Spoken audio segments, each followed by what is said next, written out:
Wow, ডিম খিচুড়ি, তাও আবার এই মেঘলা দিনে। সো হ্যালো এভরিওয়ান, আসসালামু আলাইকুম। সময় হলো সকাল 6টা 49 আর আমি সকাল সকাল ঘুম থেকে উঠেই দেখি এত সুন্দর ওয়েদার। তো এত সুন্দর ওয়েদার দেখে তো আর লোভ সামলাতে পারলাম না।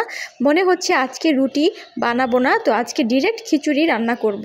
তো এই তো দেখেন, যেই কথা সেই কাজ, আমি চলে গেলাম একদম খিচুড়ি রান্না করে। প্যানটা হালকা গরম হয়ে এলে এখানে আমি কিছুটা পরিমাণ মুগ ডাল ভেজে নিব। আমি মুগ ডাল সবসময় ভেজেই রান্না করি, অনেক সময় না ভেজেও রান্না করা যায়, কিন্তু মুগ ডালটা ভেজে রান্না করলে একটু অন্যরকম ফ্লেভার আসে। তো এখানে আমি কড়াইতে তেল দিয়ে দিচ্ছি। তেল দেওয়ার পর আমি পরিমাণ মতো পেঁয়াজ এবং মশলা দিয়ে দিচ্ছি। এখন আপনারা অনেকেই বলতে পারবেন এখন আবার খিচুড়ি রেসিপি নিয়ে আসছে। না, আমি সকালটা আজকে কিভাবে শুরু করলাম সেটাই আপনাদের সাথে ছোট্ট একটা ব্লগের মাধ্যমে শেয়ার করছি। তো এই তো দেখেন, এখানে আমি পরিমাণ মতো মশলা সব কিছু দিয়ে আমি হালকা একটু কষিয়ে নিব। যেহেতু আমি মশলা সবসময় কম খাই, আমি কাঁচামরিচ পরবর্তীতে অ্যাড করে দিব। আমি এখানে চালটা দিয়ে দিলাম। চালটা আমি পোলার চাল ইউজ করব এখানে, এবং ডাল চাল একসাথে দিয়ে আমি ভালো করে মিক্স করে নিচ্ছি। মিক্স করে নেওয়ার পর আমি চালটা খুব ভালো করে ভেজে নিব। আমি এই পর্যায়ে কিছুটা পরিমাণ কাঁচামরিচ দিয়ে দিয়েছি। তো কাঁচামরিচটা পরে অ্যাড করলেও চলে, তারপরেও আমি প্রথমেই দিয়ে দিলাম। তো চালটা ভেজে নিলে হয় কি, একদম পোলাওটা বা খিচুড়ি যেটাই রান্না করুন না কেন একদম ঝরঝরে হয়। আমি সবসময় এই প্রসেসই রান্না করি, এবং এখানে আমি গরম পানি অ্যাড করে দিচ্ছি। আমি সবসময় এই খিচুড়ি বা পোলাওতে গরম পানি অ্যাড করি। তো যাই হোক, গরম পানিটা দিলে সাধারণত খুব ভালো করে তাড়াতাড়ি হয়ে যায় এবং ঝরঝরে হয়।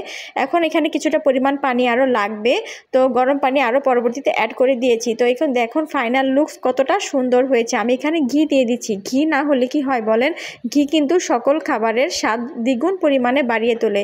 আর এই তো দেখেন আমার রান্নাঘরের কি সুন্দর জানলা ভিউ, দেখছিলাম কি সুন্দর বৃষ্টি হচ্ছে। আমার মতে বৃষ্টির দিনে সবসময় সবারই হয়তো বা খিচুড়ি খেতে খুব ইচ্ছা করে। তো যাই হোক, আমিও আজকে সেটাই রান্না করে ফেললাম। তো এখন দেখেন এই খিচুড়ি এখানে ফাইনাল পর্যায়ে আমি দেখছিলাম, চেক করে নিচ্ছিলাম সব কিছু ঠিকঠাক আছে কিনা। বিশ্বাস করবেন না, এতটা মজা হয়ে গিয়েছিল খিচুড়িটা। তো যাই হোক, এখানে আমি আমার হাজব্যান্ডের অফিসের জন্য আমি টিফিন বক্সে করে খাবার দিয়ে দিচ্ছি। আমি যেহেতু ওনাকে বাইরে খাবার আমি তেমনটা খেতে দেই না, তো সবসময় আমি বাসায় যাই রান্না করি না কেন, আমি সেটাই টুকটাক কম বেশি দেওয়ার চেষ্টা করি। তো বাইরের খাবারটা আমি অ্যাভয়েড করতে বলি আর কি সব সময়ের জন্য। তো এই তো দেখেন আমি এখানে গরম গরম খিচুড়ি সার্ভ করে দিচ্ছিলাম, এটা সে লাঞ্চে খাবে। তো এখন কি বলবো বলেন, খিচুড়িটা যেমন সফট হয়েছে তেমনই ঝরঝরা হয়েছে। তো না খেলে অবশ্যই বোঝা যাবে না। এই তো দেখেন ফাইনালি আমি এখন একটা ডিম ভেজে নিব। এখানে আমি দুটো ডিম একসাথে নিয়ে সুন্দর করে কাঁচামরিচ পেঁয়াজ বেশি করে দিয়ে একদম তেলের মধ্যে দিয়ে একদম ছেড়ে দিয়েছি। ডিমটা এখন সুন্দর মতো ডিপ ফ্রাই করে নিব। তো ডিমটা ভাজার ক্ষেত্রে যা একটা কাহিনী হয়ে গেল, তো ভাবলাম ডিমটা সুন্দর করে মানে আস্তে আস্তে থাকবে, ঠিক আছে, কিন্তু সেটা আর হলো না। তো দেখেন ডিমটা যখন আমি উল্টাতে গেলাম, উল্টাতে যাওয়ার সময় সাথে সাথে ডিমটা যে কি হলো, মানে আমি আসলে কি বলবো, মাঝে মাঝে এরকম হয়ে যায় আর কি। তো এই তো দেখেন ডিমটা এখন উল্টাতে যাচ্ছি, ঠিক এখনই এই সময় ভেঙে গেল। তো খুবই খারাপ লাগতেছিল যে মানে যখন মাঝে মাঝে কিছু একটা প্ল্যান করি সেটা মানে সঠিকভাবে হয় না, না হলে কিন্তু খুবই খারাপ লাগে। তো কি করার, এই এখন ডিম ভাঙাভাবেই আমি এটাকে ফ্রাই করে নিচ্ছি, কিছু করার নেই।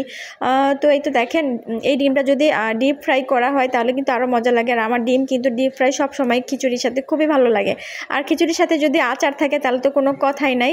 তো যাই হোক, আমার বাসায় আচার শেষ হয়ে গিয়েছিল, এই জন্য আমি আজকে শুধু ডিম দিয়েই খিচুড়িটা খাবো। এই তো দেখেন ফাইনাল লুকসে কতটা সুন্দর লাগতেছে, একদম ঝরঝরা হয়েছে। ওই যে চালটা ভেজে নেওয়ার কারণে একদম খিচুড়িটা একদম ঝরঝরা হয়েছে, একটার সাথে কিন্তু আরেকটা লেগে থাকছে না। আমার কাছে এই ধরনের খিচুড়ি সবসময় ভালো লাগে, ভুনা খিচুড়ি আর কি। এখন আমি এটাকে দেখেন যেহেতু আচার নেই, আমি লেবু দিয়ে এখন একটু একটু করে ডিম ভেঙে নিয়ে আমি সকালের নাস্তাটা সেরে ফেলছি। তো ধন্যবাদ সবাইকে, ভালো থাকবেন। পরবর্তীতে আমার ব্লগ ভিডিও দেখার জন্য সবাইকে আমন্ত্রণ রইল। আল্লাহ হাফেজ।